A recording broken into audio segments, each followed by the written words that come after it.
प्रश्न है हमारे पास, एक बॉक्स में 10 के नोट, 20 के नोट और 50 के नोट क्रमांक 3, 5 और 7 के अनुपात में है। नोटों की कुल राशि 3,360 रुपये है। 20 रुपये के नोट और 50 रुपये के नोटों की संख्या की एक साथ संख्या ज्ञात कीजिए। ठीक है, ये रहे आपके सारे ऑप्शंस।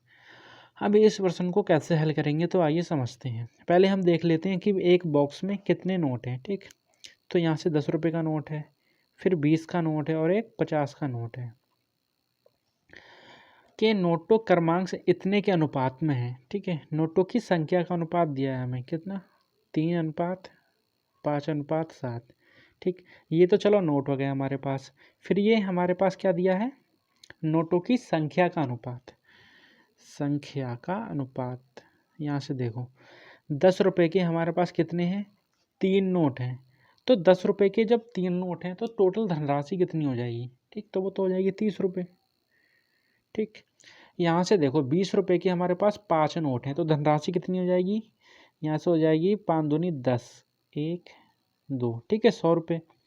50 रुपये के हमारे पास 7 नोट हैं तो धनराशि कितनी हो जाएगी, 7 पंजे में 35, ये हो जाएगा 350। ठीक, हमारे डायग्राम के अकॉर्डिंग 10 रुपये के जो नोट हैं उसका मूल्य 30 रुपये है, 20 रुपये के नोटों का मूल्य 100 है और 50 रुपये के नोटों का मूल्य 350 है। इनको जोड़ लेते हैं, हमारे पास टोटल धनराशि आ जाएगी। ठीक, तो 300 400, ठीक है, 450, 480। जब हमने अपने डायग्राम और अपने अनुपात के अकॉर्डिंग निकाला तो एक बॉक्स में टोटल धनराशि कितनी है, 480। लेकिन प्रश्न कहता है कि टोटल धनराशि 480 नहीं है, वो है 3,360। इसका मतलब क्या हुआ, इसका सीधा सीधा मतलब ये हुआ कि 480 की वैल्यू हमें दे रखी है कितनी, 3,360 रुपये। ठीक, यहाँ से हम एक की वैल्यू निकाल लेंगे, कितनी आ जाएगी,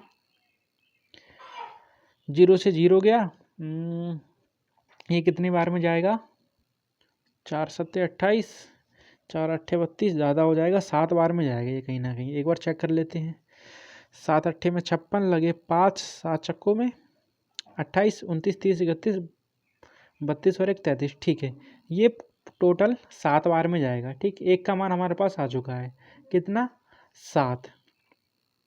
अब हमसे क्या पूछा है, 20 के नोट और 50 के नोट की संख्या ज्ञात कीजिए। तो संख्या कहाँ है, संख्या का अनुपात ये रहा। ठीक, और इसमें 20 और 50 के नोट, 20 के नोटों की संख्या है 5 और 50 के नोटों की संख्या है कितनी, 7। इन दोनों का योग पूछा है तो इसको प्लस करो, कितना आएगा, 7 8 9 10 11 और 1 12। जब हम अपने डायग्राम के अकॉर्डिंग 20 और 50 रुपये के नोटों की संख्या निकालते हैं तो वो कितना आती है, 12 आती है। ठीक, लेकिन प्रश्न कहता है, वो सॉरी प्रश्न नहीं, जब हमने अपने डायग्राम के अकॉर्डिंग एक की वैल्यू निकाली तो वो कितनी आई, 7। ठीक, एक की वैल्यू कितनी है, 7, तो 12 की वैल्यू कितनी हो जाएगी, 7 से मल्टीप्लाई हो जाएगा। ठीक है, तो 7 दूनी 14 का 4 हासिल लगा, 1 7 कम 7 और 1 8। तो हमारा आंसर कितना हो जाएगा, 84, ऑप्शन नंबर 1। ठीक है, हमारा राइट और करेक्ट आंसर। ठीक, धन्यवाद।